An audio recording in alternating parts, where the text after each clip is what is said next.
صديقي اللي بتعمل لايك أول ما بتفتح الفيديو وتفعل زر الإشعارات من غير ما تفكر مرتين، ربنا يبارك لك ويقويك يا غالي. يلا بينا نبدأ الحكاية، وما تنساش تعمل سبسكرايب لو لسه مش عامل. أول مشهد معانا مع أختين زي القمر، بس واحدة سكر والتانية شربات. سيون وشقيقتها المغرورة عايشين في بيت متواضع كأنهم قاعدين في مسلسل درامي قديم. أبوهم طيب جدا وحنين زي جده، وعايز يفتح مشروع صغير عشان يطعم العيال ويدخل الفلوس. أما الأم دي كانت طبعا مصدر التوتر رقم واحد. الست دي كانت بتخاف من الفشل أكتر ما بتخاف من الحرام. قالت له بالحرف الواحد: لو فتحت المشروع ده طلقني. يا عم، الست دي مش بتلعب، جادة جدا. الراجل اتصدم كأنه شاف أرخص جملة في العالم. قرر ينزل الشغل وهو كئيب، والبنات قرروا يسندوه، يعني راكبين معاها ولا معاها. راحوا ورا أبوهم للشركة، وبدأ الحظ يعاندهم بعنف. وصلوا الشركة، شافوا المدير قاعد يهين الموظفين كأنهم مش بشر، وأبوهم حاول يتدخل عشان يوقف الظلم، بس راح له بوكس في راسه كأنه في ملاكمة محترفين. فضيحة أكيد، والدنيا اتقلبت رأسا على عقب. رجعوا البيت وهم صدمانين. قالوا لأمهم: يا ست الراجل مش مرتاح. فقالت لهم بكل قسوة: هو ماله مال الراحة، المهم يجيب فلوس. سمع الراجل الكلام ده وبص على بناته وقال: اختاروا، معايا ولا معاها. سيون راحت جنب أبوها، أما أختها راحت للأم بتقول لها: أنا عايزة الفلوس والمستقبل اللامع مش أكتر. وهنا يظهر بطلنا الغامض، تشان، فتى أحلام المرحلة. شاب وسيم يتيم ملوش غير كرامته اللي محذر عليها كأنها كنز. بيلف في الشوارع لحد ما جدة سيون تشوفه وتحن عليه، وتعطيه مفتاح المحل بتاعهم وتقول له: بات هنا يا ابني، البيت بيتك. تشان دخل المحل، لقى أكل، لقى فلوس، قلبه وقع في الحب، لكنه شريف. رجع الفلوس وقال: هفضل أدخرها في البنك عشان ماما الجدة تريح بالها. الجدة كانت مبسوطة وقالت له: خد الفيزا بتاعتي وصرف على نفسك لما تحتاج. يا سلام، الثقة عمياء ومبسوطة. تاني يوم سيون جاية تزور جدتها وهي منهارة عشان الفراق والوجع اللي مش طالع من قلبها. الجدة طلبت من تشان يبعت لها رسالة حب باسم يونج، شاب خيالي من الجورنال، عشان يخفف عنها الوجع. الرسالة وصلت وقلبها طار من الفرح، وضحكتها رجعت وشها كأنه قمر مكتمل. الأيام عدت، وسيون بتكمل في لعبتها مع أختها، بتوريها رسائل الحب دي في السر، لحد ما في عيد ميلادها جابت هدية من أبوهم. أختها قالت لها: هدايا الفقرة خليها ليكي. سيون ردت عليها ببوكس الشاب يليق بيها وقالت لها: ما عرفكيش يا نكران الجميل. الجدة راحت تسحب الفلوس من البنك، لقت الفلوس زادت. تشان استثمرها بذكاء وقام أعطاها للأب عشان يبدأ مشروعه.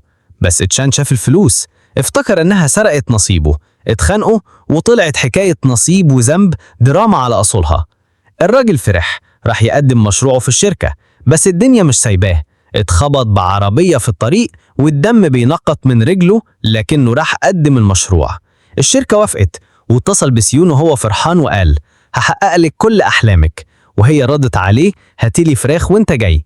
الراجل اتزنق بس اشترى الفراخ ومات في الأتوبيس وهو ماسكها، دموعه تنزل وهو بيقول: كنت عايز أفرحها بس مفيش نصيب. وهنا تبدأ حكاية الحب الجدي. تشان قرر يسافر الجرعة، والجدة ودعته بجزمة جديدة وقالت له: لو احتجتني أنا في المحل. تشان فضل ماسك فيها كأنها أمه. السنين عدت وسيور كبرت، اتخرجت ولسه بتقرأ الرسائل القديمة اللي كان بيبعتها لها يونج. واختها رجعت من السفر وقالت إنها مرتبطة بيونج اللي بعت لها الرسائل، بس سيون لاحظت إن جزمتها مقطوعة. يا كدابة. أختها دعتها الحفلة في شركتها، وسيون راحت مرعوبة. راحت للجدة وقالت لها: أنا عاوز أشوف يونج يوم واحد بس. الجدة راحت لتشان وقالت له: دبرها يا بني. تشان راح يدور على يونج الحقيقي، لقى شاب ذكي لكنه فقير ومش لاقي فرصة. طلب من تشان يمثل دور الحبيب قدام سيون ليوم واحد مقابل فلوس. الراجل رفض الفلوس وطلب فلوس لمشروعه. تشان قال له: مش هستثمر في فشل، بس هو قال له: هثبت لك إنك غلطان. ووصلت اللحظة. يونج دخل الحفلة لابس بدلة، الكل اتصدم من وسامته. راح لسيون وقال لها: أنا يونج، والبنت دخلت في دوامة مشاعر وسط الحب والتنافس بين تشان ويونج على قلب سيون. تشان جابها فستان، يونج خدها تتفرج على الألعاب النارية، وبدأت قصة حب حقيقية. وفي وسط الدراما ساند بوكس تعلن عن مسابقة للشركات الناشئة، وسيون وأختها ويونج كلهم اشتركوا. التحدي فكرة مشروع ناجح. سيون عملت تطبيق يكشف الخطوط المزورة، أختها سرقت الفكرة وعملت العكس، تطبيق يزور الخط. في أول مواجهة أختها كسبت، بس في النتيجة النهائية سيون فازت، والناس سقفت لها واللجنة قالت انت بطلة يا بت. الحب داخل منحنى خطر. سيون بدأت تقع في حب يونج، لكنها اكتشفت ان الرسائل اللي كانت بتجيلها زمان كانت من تشان مش من يونج. يا لهوي على الصدمة، سابتهم الاتنين وانهارت. بس رغم الكذب حبت يونج لأنه كان معاها وقت الشدة، وهو كمان حبها واعترف ليها، بس هي رفضته في البداية وقالت له مش واثقة فيك.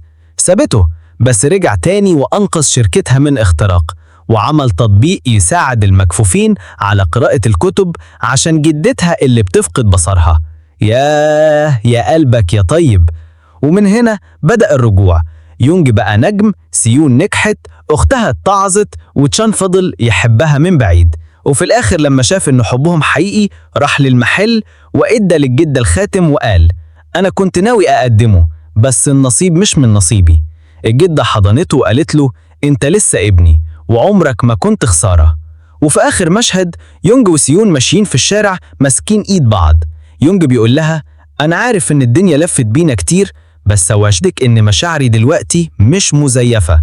فقالت له أنا عمري ما كنت محتاجة رسائل حب، أنا كنت محتاجة شخص يحبني زي ما أنا، وإنت كنت رسالة اللي مستنياها من سنين.